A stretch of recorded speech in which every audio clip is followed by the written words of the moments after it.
Good morning.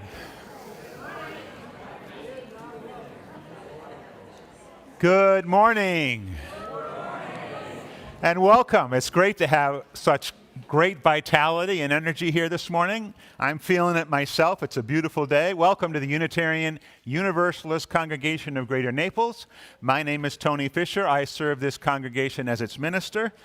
And Happy New Year to everyone who I didn't see last week because I was not here. Happy New Year to you all. Thank you. Yeah, that's it. I wanted that. All right, I needed that. So our welcome extends to everyone, whether you're here in the sanctuary or out there on the pavilion or out there in the ether. We're so glad that you're with us this morning. No matter what you bring or what you seek, you are welcome here. Our many backgrounds, our experiences, our interests create strength in community. We hope you find comfort and connection and challenge here, and some caring as well. Our mission is to be a welcoming congregation, freely seeking intellectual and spiritual growth. We strive to create a larger community of peace, justice, and love. If you are new to us this morning or have attended just a few times, and if you're feeling brave, raise your hand so we can recognize you and perhaps connect after the service. Welcome back there. Welcome in front. So great to have you here this morning. Welcome. Oh my gosh, this is wonderful.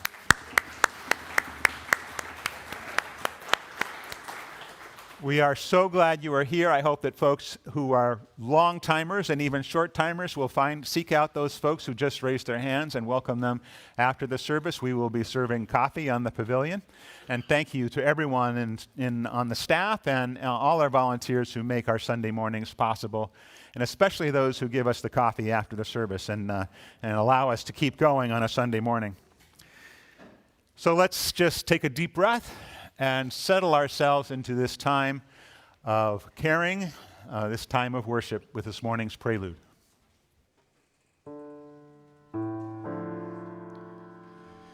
For each child that's born, a morning star rises and sings to the universe who we are. For each child that's born, a morning star rises and sings to the universe who we are. For each child that's born, a morning star rises and sings to the universe who we are.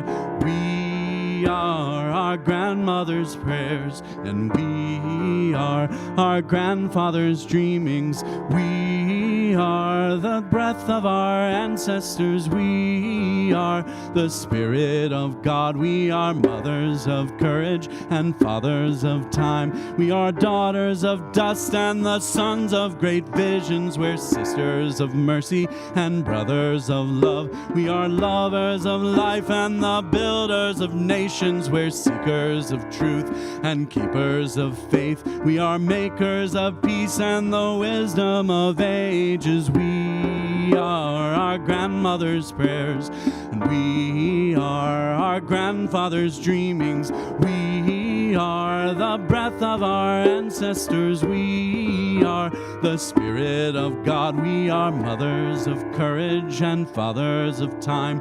We are daughters of dust and the sons of great visions. We're sisters of mercy and brothers of love. We are lovers of life and the builders of nations. We're sisters of truth and keepers of faith. We are makers of peace and the wisdom of ages. We are our grandmother's prayers, and we are our grandfather's dreamings. We are the breath of our ancestors. We are the Spirit of God. We are one. We are one. We are one. We are one. We are one. We are one. We are one. We are one.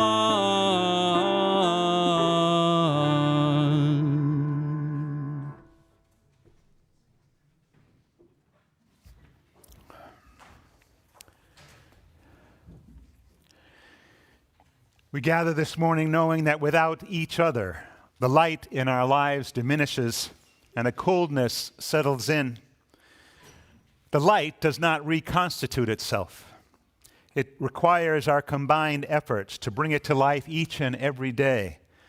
When we lean on each other, when we trust in one another, when we challenge each other. Only then does the flame of hope and possibility grow and spread. This is our great work, the work of building and sustaining community. Please join me in the chalice lighting words that you'll see on your screen. May this flame stir our hearts and remind us of our mission to be truly welcoming, to grow in mind and spirit, and to widen the circle of peace, justice, and love.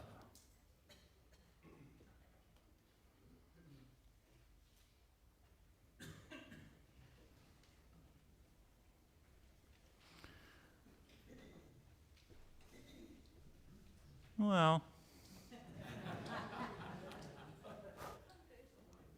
some days are like that, right? But so I think what we're going to have to do, excuse me, if possible. No, that's not going to work. You are going to have to be the chalice flame this morning. Each and every one of you needs to glow a little brighter today. As we work our way through the service, and we'll see how long that our little helper flame stays lit out here in front then, okay? But now, in sort of continuing that spirit, you need to rise up and sing our opening hymn with us. Here we have gathered, it's number 360 in the gray hymnal. The words will be on your screen.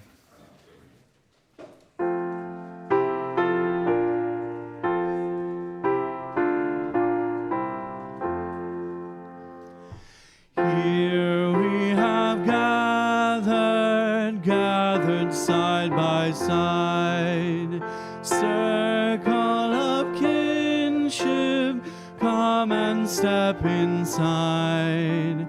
May all who seek here find a kindly word. May all who speak here feel they have been heard.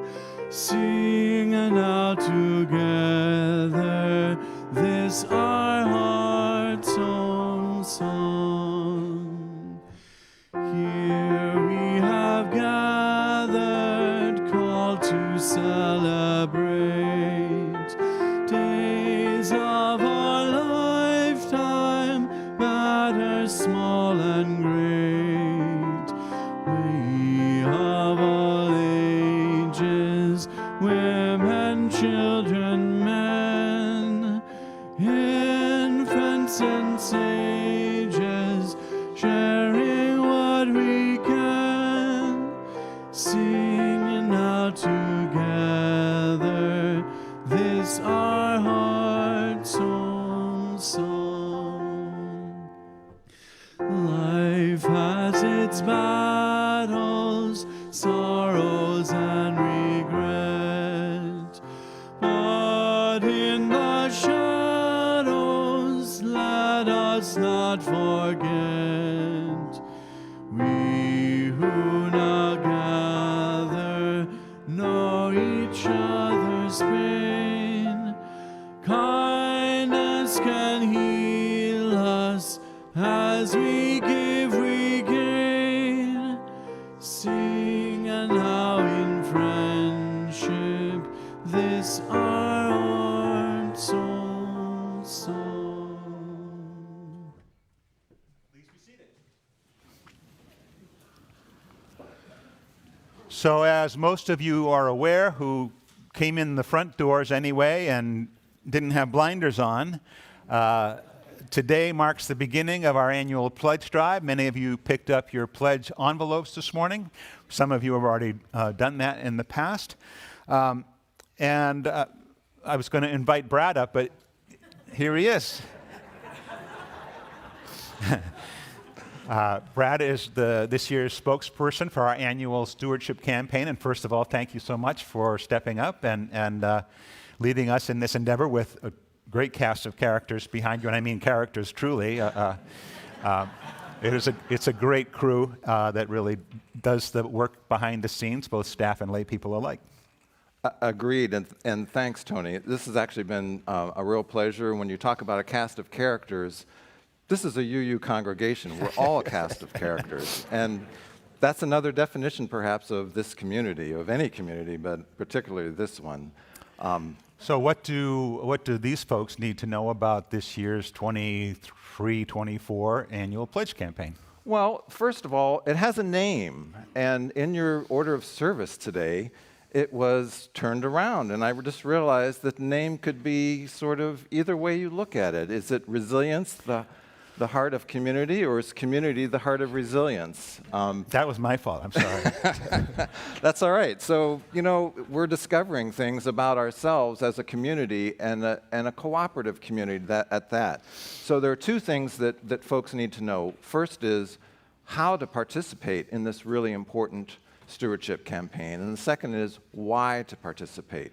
As to the how, I would encourage all of you to read this month's newsletter. In that newsletter, you'll see our treasurer, Mike Kirko, share some important context for this whole campaign. Among that is that, as Tony just noted, and you all saw, when you walked in, you should have received your pledge card today, whether you're a member or a friend, or if you didn't get one and you would like one, and this is something new to you, I'm sure that Barbara and Mike Kirko will find a blank pledge card for you if you would like. So don't go home empty-handed. And Mike also notes that you should, if you have thought about this previously, to fill that card out and return it today. And if you don't do it today, if that's not possible, please consider doing it in the next week or two. That's really important for us to plan the financial strategies of the budget, Right. among other things. So what you're saying is it'd be better maybe if you did go home empty-handed, because you had actually That's right. taken That's the right. fulfilling response of filling out the form and handing it back in today. Exactly. Generously. Exactly. Yeah. Generously. But that comes to the second question, which is why should you consider filling out one of these pledge cards? And that's a deeply personal answer that each of us has our own unique perspective on. And you don't have to tell anybody, but I will say that you have heard others speak on this. And in fact, in that same newsletter, Tony gives a very poignant and touching commentary about that very topic, about why to participate in this kind of community stewardship. Also, if you came to New Year's Day service last week, Reverend Skip Lundborg had a full-throated 3 stories and a sermon on the topic. So it was a real impassioned view of why we participate in religious communities like this. If you weren't here in person last week and you haven't watched it online yet, I absolutely recommend Skip's service to you from last Sunday, January 1st. It was great. Yeah.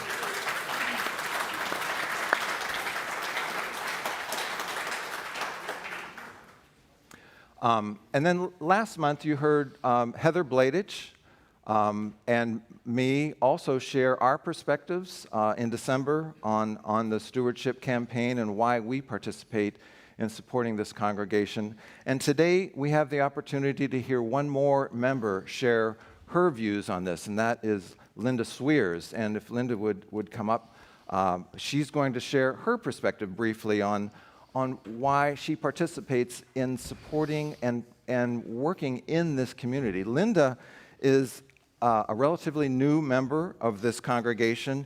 I've had the distinct pleasure of singing with her in our UUCGN choir for the last couple of years, and that's been a real treat, not only for the two of us to sing, but we have others who sing with us. And if you would like to sing with us, there's another way of practicing stewardship of this community.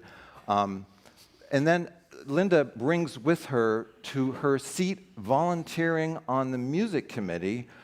Hint, that's another part of stewardship of this community and participating in a cooperative religious community. She's on the music committee, and she has had a full career as a creative music teacher, and a curriculum developer for music education. So she's a wonderfully talented and interesting person, and I think you'll enjoy hearing from Linda.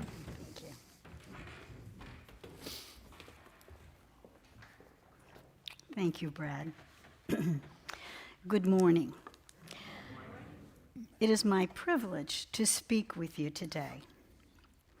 In the few years that my husband and I have been attending UUCGN, we have known your kindness and support. We have been welcomed by new friendships, and we are grateful to be a part of a community whose principles express our most fundamental beliefs. We have seen your loving care toward members who have suffered loss, the support of those in need, and an ongoing commitment to our greater community. By uplifting so many, UUCGN is truly a source of resilience for us all. And I have learned much from many of you, and I hope today I can share something from my past that may be helpful to you. When I wrote this in very large print, hoping I wouldn't have to wear these. So it's going to be on and off. When Brad asked me to speak with you today about stewardship, I immediately replied, yes. And I think that stunned Brad a little bit. And actually, it stunned me a little bit when I realized what I'd said, because I don't like to speak in front of large groups of people, unless it's about something I am very passionate or knowledgeable about. And ironically, as it turns out, music, my profession, and stewardship are two of those things. The music thing makes sense, but stewardship, where does that come from? For most of my life, I have been Lutheran. In fact, for 51 years, I have been married to a very wonderful man right over there, Tom Swears, who happens to be a retired Lutheran clergyman. And for all of these years, I have learned that Lutherans, or at least the ones in the two parishes my husband served, know a thing or two about stewardship, and I mean that in the most positive sense. I have known Lutherans who have come up with some pretty amazing answers to the question, how much should I give?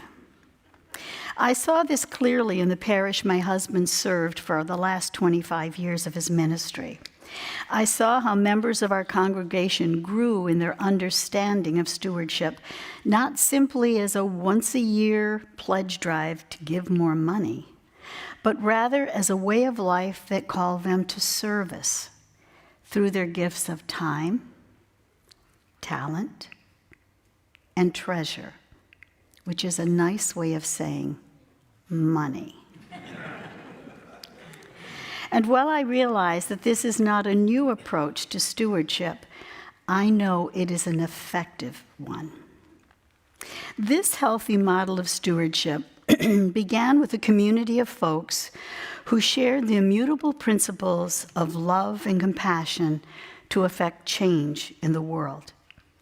If that sounds familiar, I think that's true of this community. It started with a community of strong, independent persons who realized that greater strength is achieved by healthy interdependence, by supporting one another, by letting go of ego, by seeing the small places of service as well as the grand, and by valuing all of that. If that sounds familiar, I think that speaks to this community as well. For many years, I had a front row seat from which to observe a kind of personal and communal stewardship that affected change not only in our congregation, but in our greater community as well. This healthy understanding of stewardship didn't happen overnight. It was nurtured and it grew over many years. But I think it began when the congregation was challenged to expand their notion of stewardship into the three categories I mentioned earlier: time, talent, and treasure. All gifts that we have the power to choose to share. Today, I'd like you to do a little exercise with me, if you will. Pause for a moment and imagine that your life of stewardship consists of three circles of influence. In one circle is all of the time that composes your life, all the hours, the days, the weeks, the months, the years, all of the time that you have to choose to share. In the next circle are all of the skills, the talents, the expertise you possess, 100% of all your unique talents from which you can choose to share. And the final circle is composed of all of your financial resources, 100% of all that you have acquired in your life, and all that you can choose to share. What fills each of these circles for each of us as individuals is very different. But that's not the heart of the issue. And it's a good thing, because it represents the diversity of who we are.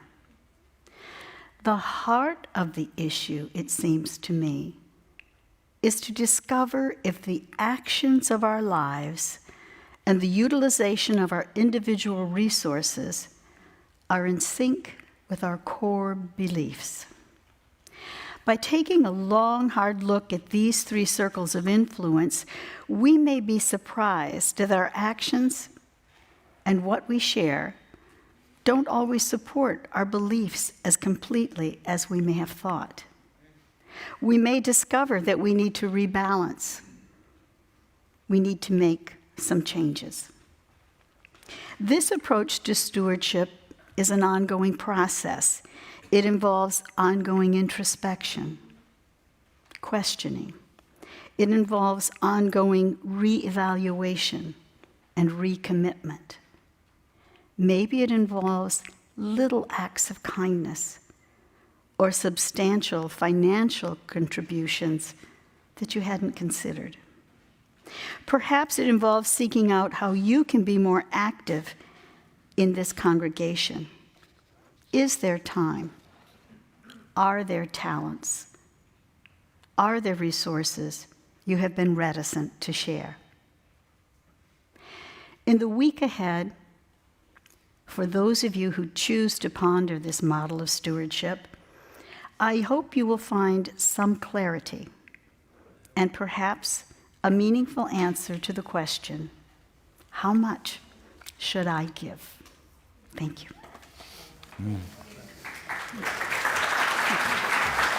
Fabulous job, Jill. Yeah, you better help me down.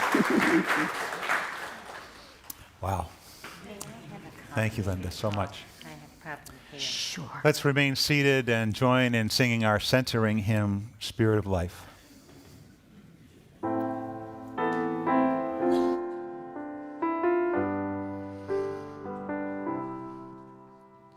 Spirit of life, come unto me. Sing in my heart all the stirrings of compassion. Blow in the wind, rise in the sea, move in the hand, keeping life the shape of justice. Roots hold me close, wings set me free. Spirit of life, come to me, come to me. Fuente de amor, ven mí, y al corazón cántale tu compasión. Sobra a volar, sube en la mar, hasta moldear la justicia de la vida. Arraigame, libérame,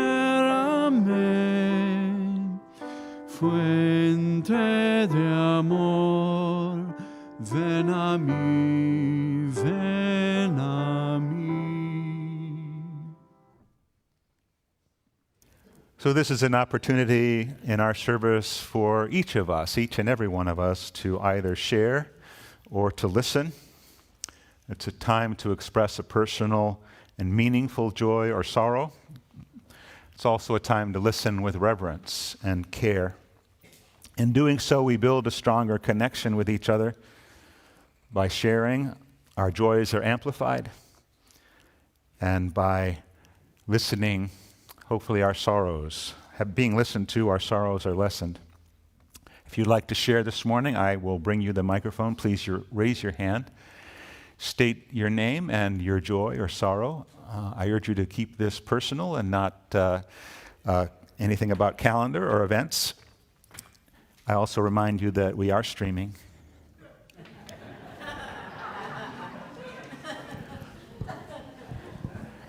It's hard to avoid that. The joys or sorrows, anyone?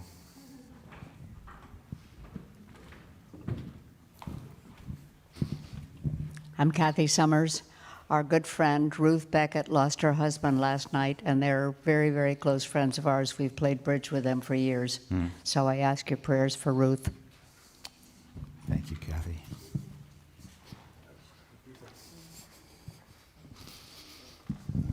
I'm Sydney DeGraw. This is my husband, Kevin. And our joy is that this month marks 11 years that we've been members here. But today's a very sad day because it is our last day here.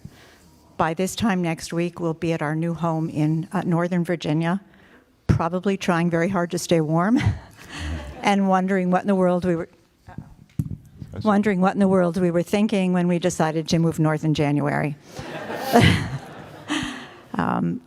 Being members here has just brought something to our lives that we never could have imagined when we joined, and we will miss everyone here terribly. But I do know that you will always all be in our thoughts and our hearts because UUCGN is just woven into the tapestry of our lives now, and it will always be a part of who we are forevermore. It's said it takes a village to raise a child. I think it takes a village to nurture the spirit in all of us that allows us to be fully human. And from the bottom of our hearts, we want to thank you for being our village.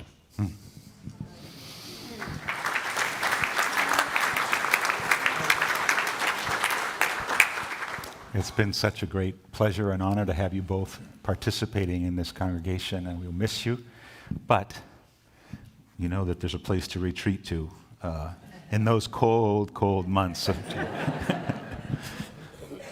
We're going to show up on your doorstep, Tony, with our suitcases There you and go. say, where do we sleep? Our guest room is ready. Okay.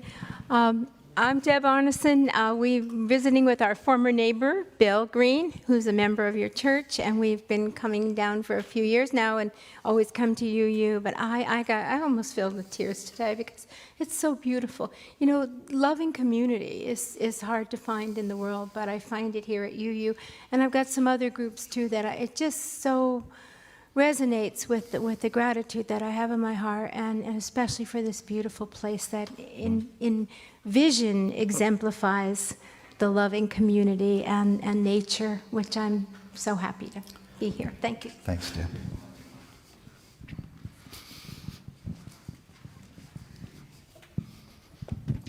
Good morning. I'm Ann Fisher. When Tony said "wow" after Linda spoke, it was exactly what was in my throat wanting to come out. And I think of Sydney and Kevin as being a couple two people like so many here who really exemplify what Linda Swears was talking about regarding stewardship. Sydney and Kevin have really given so much of themselves in all three areas, and gosh, we're going to miss them.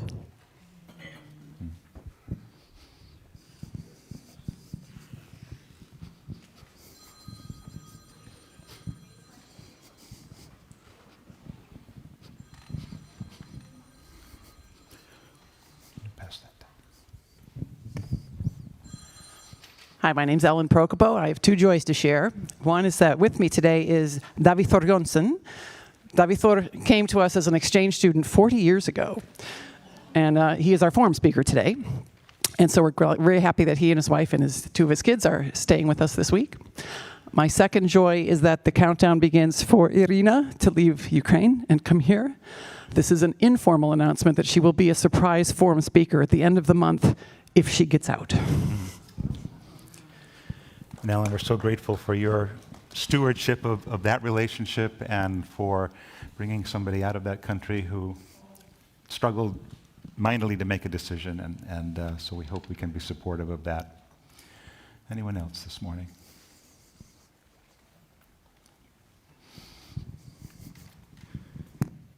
We know that in each and every person's heart this morning we have those things that keep us going, those joys that bubble up, and we also share the sorrow of life, those things that always come up in our lives that we need to work through. So my heart, our hearts together are with each other, and that's what makes a loving community. I share with you this morning that one of our friends and educators, Pam Mayer, is struggling with family, and also in the midst of that injured herself, so we send our loving thoughts to Pam Mayer. And this morning, unfortunately, I report that David Dobler, longtime member, is of our hospice right now, struggling at end of life. David has been dealing with cancer for as long as I've been here, and it seems that struggle is close to an end. David is a wonderfully warm, gentle person, and we will miss him, and our heart goes to Chuck, who is here with us this morning, his dad, and I hope that each of you will remember David well. Let's take a deep breath and then settle ourselves into a time of meditation.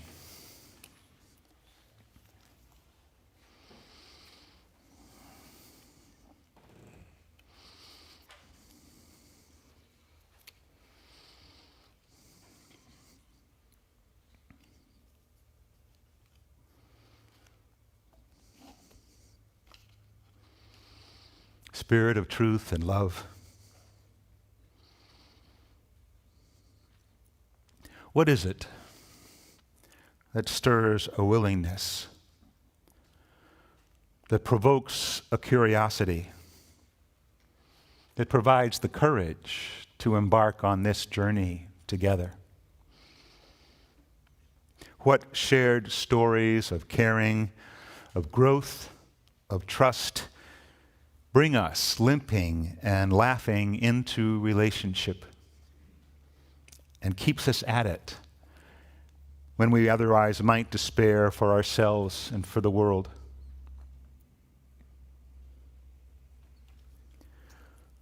What is it that draws your heart into deeper connection with others, with the earth, and with the mystery that eludes our comprehension? Each of us has our own answers to these questions, the hows and whys of our presence here. Let me also suggest that amid work and worship, laughter and tears, anger and reconciliation, there is a transcendent value at work here, worthy of our highest loyalty, and upon which we may set our hearts. and its divine manifestation is love. Let's spend some time together in silence.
Do I dare believe and let love lead my life? Could I not believe and leave that love behind? Do I dare believe and let love lead my life? Could I not believe and leave that love behind? You ask me if I'm faithful. You ask me if I'm true.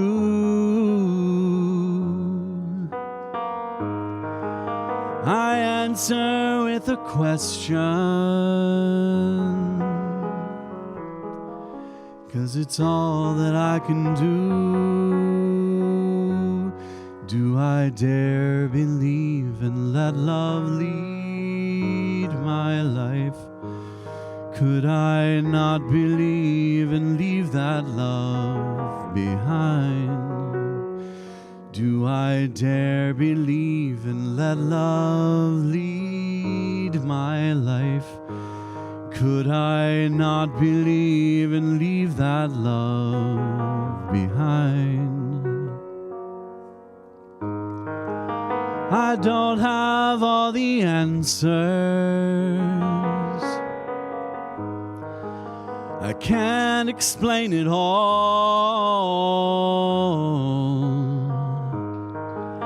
I'm not sure where I'm going, but I think I hear a call. Do I dare believe and let love lead my life? Could I not believe and leave that love behind? Do I dare believe and let love lead my life? Could I not believe and leave that love behind?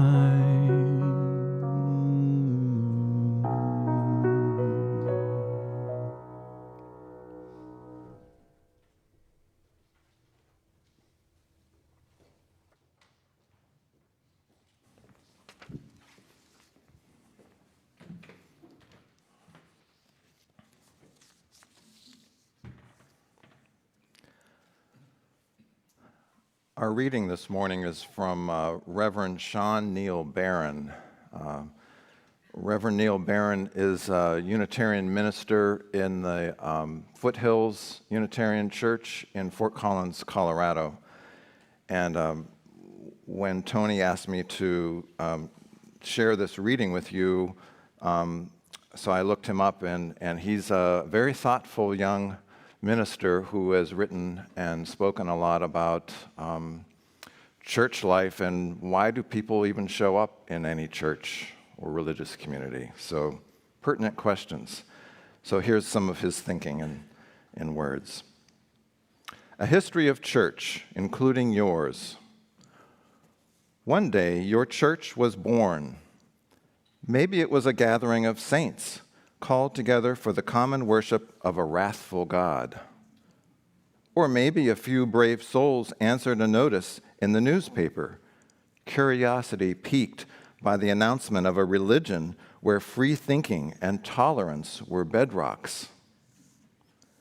No matter how it happened, your church was born, a gathering of people, humble, caring, anxious, and quirky all at the same time, who covenanted to be with one another on the journey of life, death, and everything in between.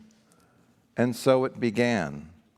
A faithful few, beautifully imperfect, called to that central task, that human task of connecting, loving, and serving. It was just a baby, and yet it was thrust deep into the human condition, tasked to hold minds and souls, bodies and hearts along the roller derby of disease and birth, infighting and joy, and Christmas pageants. Sometimes all of these, all at the same time. They gathered to hear the world broken open for insightful sermons, rejuvenating music, and community whose fierce devotion to each other's well-being rivaled a mama bear's for her cubs. But it wasn't always like that, of course. There were the trying times, and I don't just mean those stubborn but lovable souls who inhabit the netherworld of committee meetings. No, I mean the trying times, when the church almost split in half over one issue or another, or when the economy went south, or that thing happened and the people couldn't speak about it for decades. But somehow, you were still here, still on the map, still the church that showed up every time you were called on, still using the communion silver, if you ever had it, or until you voted to sell it.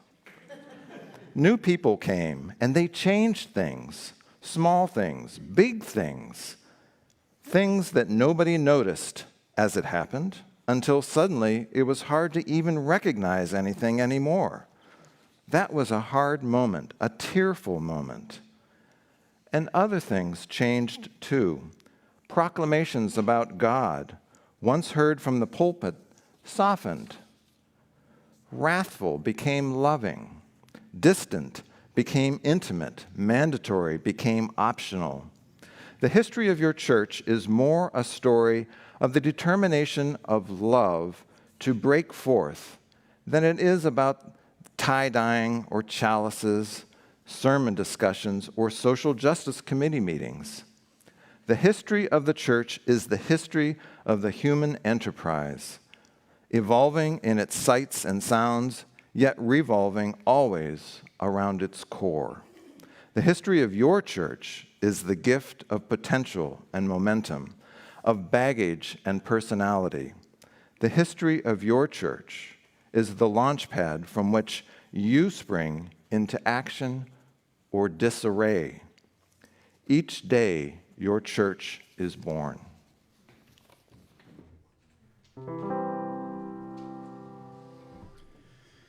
Let us stay together for a time.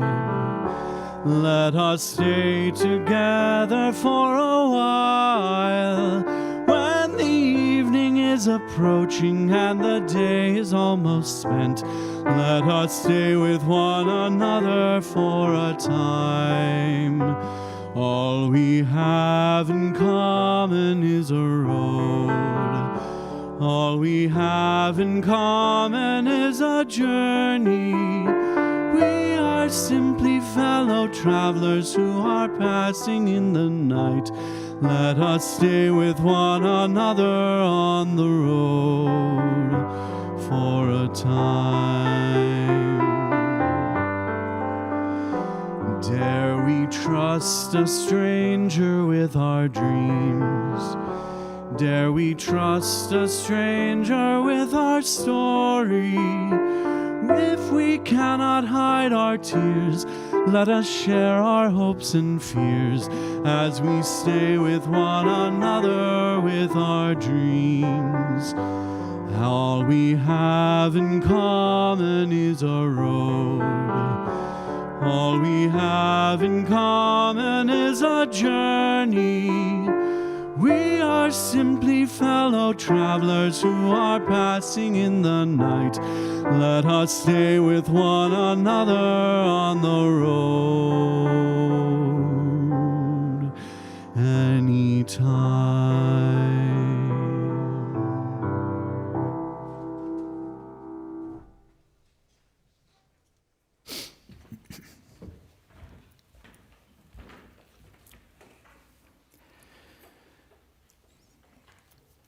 So when Brad suggested the theme of our stewardship campaign this year, community, the heart of resilience, not resilience, the heart of community, it was right on the slides. I'm just saying.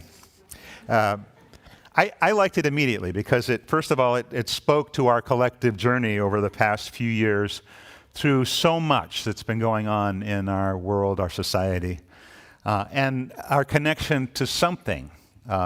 Many of us feel something positive in our lives that have helped us sort of live through this time. And second, I liked it because it evoked the heart of UUCGN, which is contained, I believe, in the web of connections we make here. Even deeper connection that thrived in the difficult times. The idea of resilience is a good one. And it begs the question of how we create that kind of system, that way of being that allow us to absorb, recover, persist, and then even thrive in the face of challenge and change. The short answer, of course, is that there are many ways that allow us to be more or less resilient to struggles, to challenges psychologically and psychosocially. The quality of our intimate relationships, the degree to which we both love and experience love, our own physical resources, our genes, and in particular the way our genes interact with our experiences and the environment. And in the case of communities like this, in our social networking. Turns out that people who are psychologically hardy and therefore more resilient in the face of trauma tend to have a healthy web of connections that they can lean on in troubled times. They also tend to have an overarching sense of the world as a meaningful place, and that they have agency within that world. It's an ability to see life's challenges, both positive and negative, as opportunities for growth. This is one of the reasons why researchers postulate that systems of faith have been so resilient themselves in human history and so prevalent, so sticky. It's not because of the specific content of individual beliefs, but because believing in something greater than oneself is the kind of thing that provides a psychological resilience, an ability to look beyond the immediate moment and challenge and see other possibilities. The other aspect of communities of faith is that they provide the social networks that give us those psychological elasticity and cushioning we need to absorb the shocks that come our way far too often. Andrew Zolli, the author of Resilience, Why Things Bounce Back, suggests that there are two important rules for successful social networks.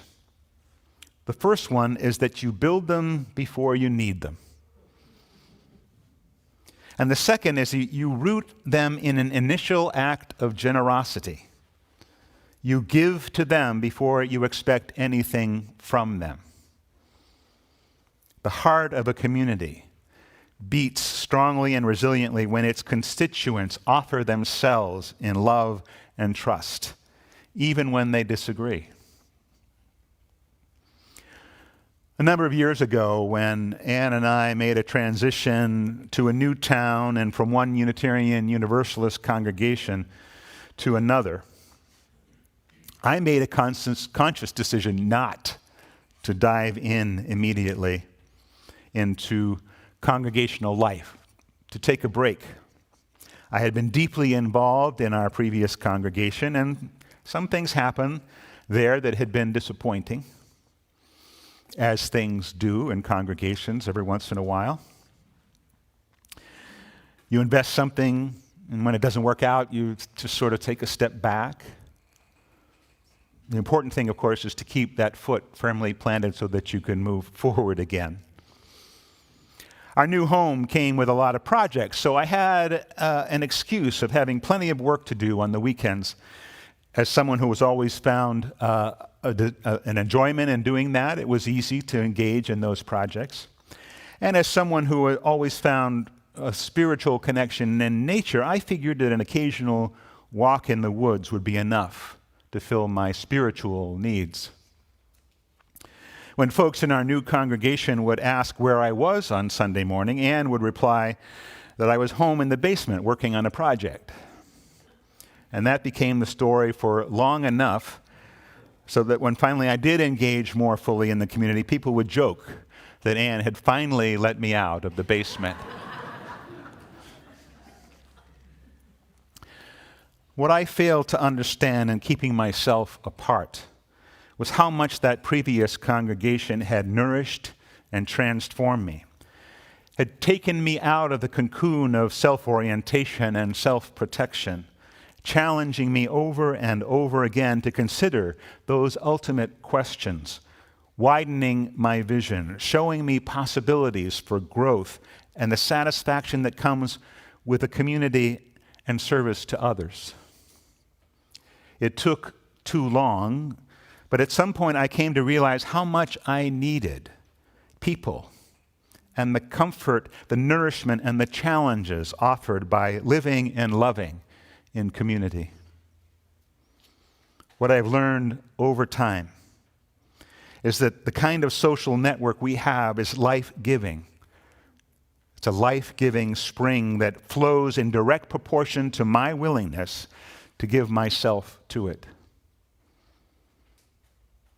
And it's the same for all of us, I believe, individually and collectively, to be open and ready for connections that will bring new perspective, new vision, and new hope. This congregation of people, this community of seekers and doers, of carers and compassionate souls has been and will continue to be a special place because of you. Skip said it so eloquently last week. Where else are you encouraged to consider those ultimate questions? Not just the ones that come easily to mind, wrapped in our own social framework, but those that are being asked by people who are different than we are. Where else are you both challenged and supported and working towards being the best person you can be? Where else can you learn and grow, discovering new ideas and new sources of wisdom? Where else can you be held in times of both joy and sorrow? Where else can you fully connect with this world that is more mysterious and more wonderful than any of us could ever imagine? Where else can we get in touch with that something that is so much larger than ourselves? I submit to you that it is here, in this laboratory of relationship, in this place of connection, compassion, courage, and caring. We come together each week in the spirit of welcome, knowing that each of us comes with our own story, each bringing separate truths from our own journeys. We don't arrive here as empty vessels, but as full people, each with our own frailties, our own questions, our own hopes, our own understandings. We seek something here beyond what we bring. Perhaps it is simply to add our own stories and our understandings to the life of a community, something larger than ourselves. Perhaps we wish to place our questions in the ongoing conversation. Perhaps we want to hear the questions others have and the answers with which they wrestle.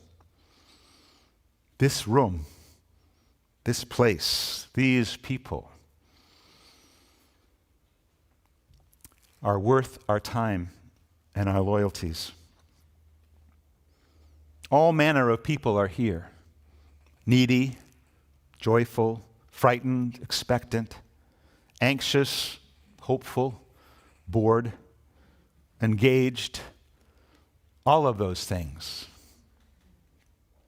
Our work in the spirit of humility is to listen to the stories and find the truths of lives other than our own, and to engage, to connect, to build and rebuild every day a foundation of love.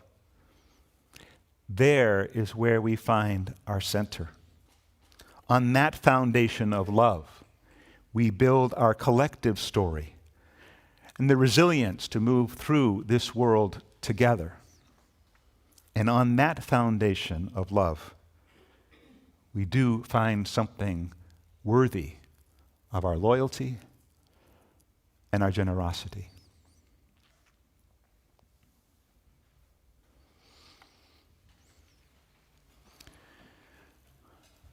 Our weekly collection for the ongoing mission of this congregation is somewhat different than our annual pledge drive.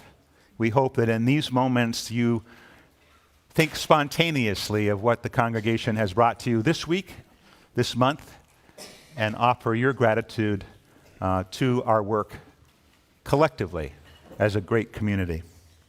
The morning's offering will be gratefully received.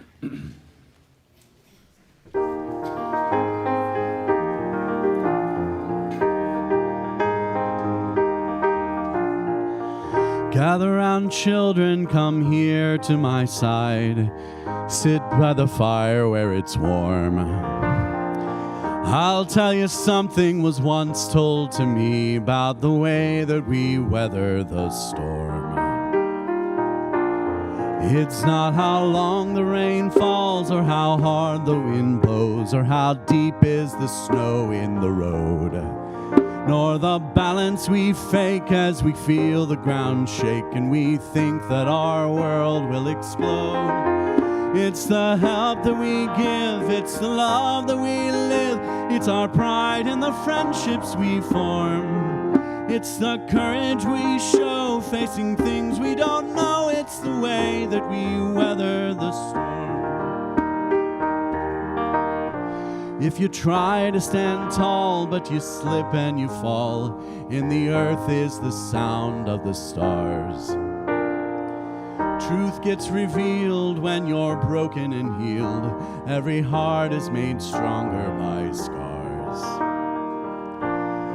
It's not how long the rain falls, or how hard the wind blows, or how deep is the snow in the road, nor the balance we fake as we feel the ground shake and we think that our world will explode. It's the help that we give, it's the love that we live, it's our pride and the friendships we form. It's the courage we show facing things we don't know, it's the way that we weather the storm. So go on your journeys, be bold and be brave. Be lions, my boys, and be strong. And when it is such that it all feels too much, then remember the words to this song. It's not how long the rain falls, or how hard the wind blows, or how deep is the snow in the road, nor the balance we fake as we feel the ground shake and we think that our world will explode. It's the help that we give, it's the love that we live, it's our pride and the friendships we form. It's the courage we show facing things we don't know, it's the way that we weather the storm. It's the way that we weather the storm.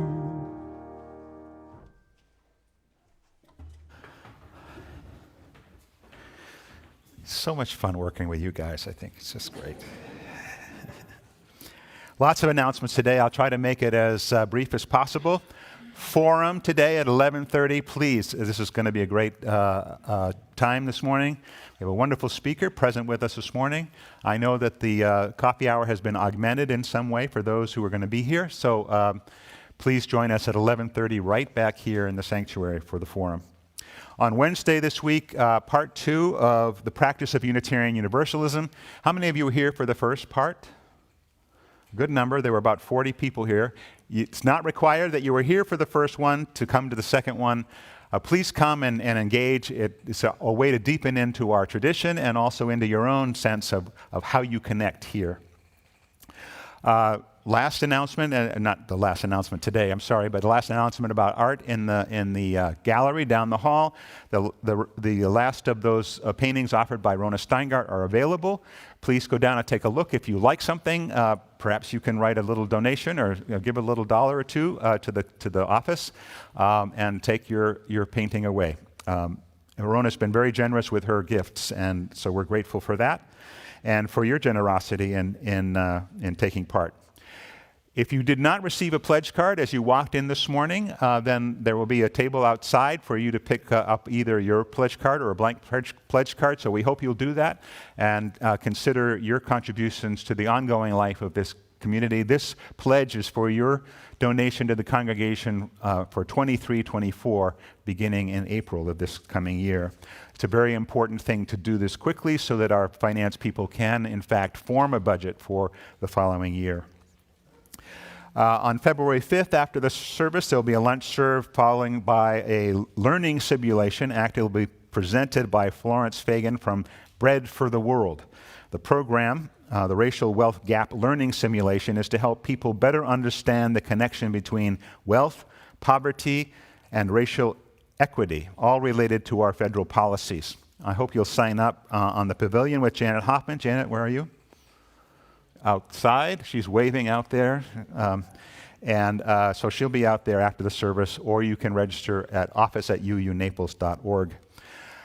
Next Saturday, the first annual UUCGN Choir Retreat happens here in the sanctuary at 10 o'clock. The choir will be here. Anybody is welcome to come and sing and enjoy themselves on Saturday morning, the 14th. We hope you'll be there.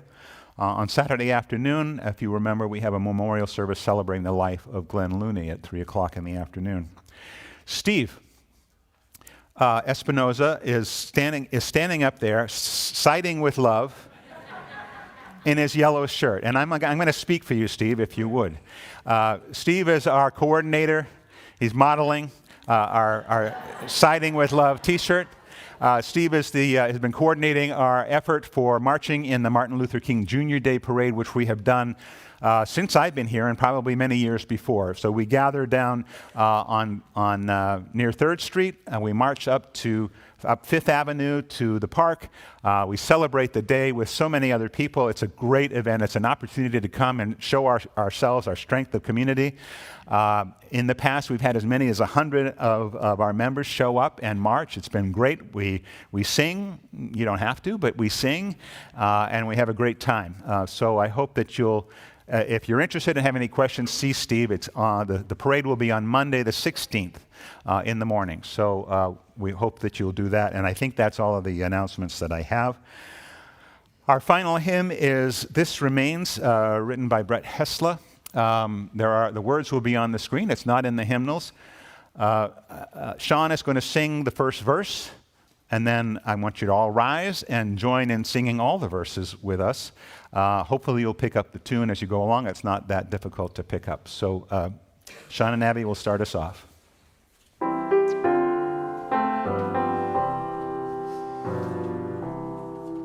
This remains the love that binds us. This remains the common prayer. This remains the Spirit calling. This remains the food we share. This remains the voices singing a harmony on old refrains. In this time of many changes, this remains, all this remains.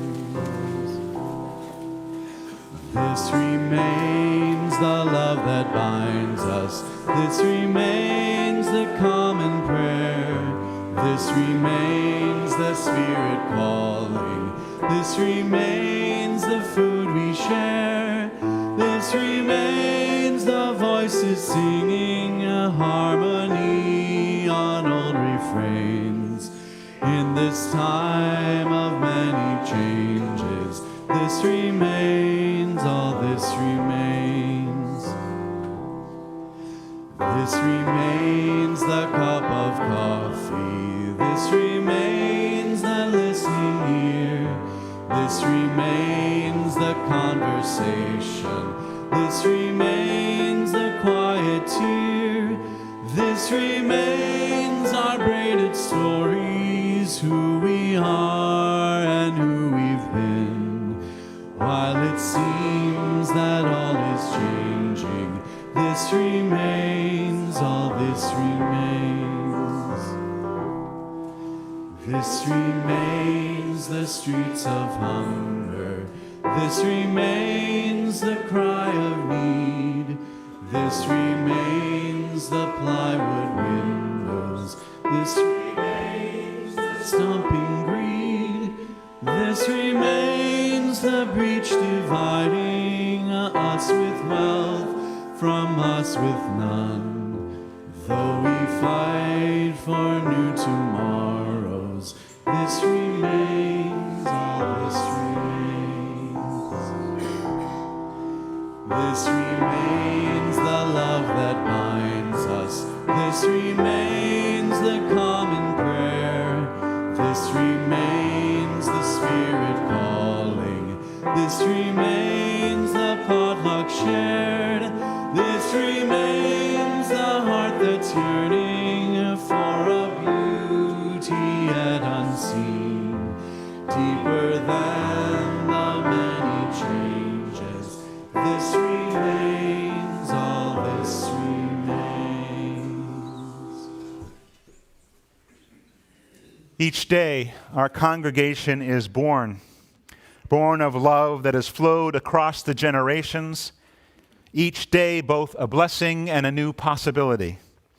Each day, we offer ourselves, each to the other, with our time, our talent, and our treasure, finding our way, finding our center, living into the world. Go in peace. Go in love. Have a wonderful day.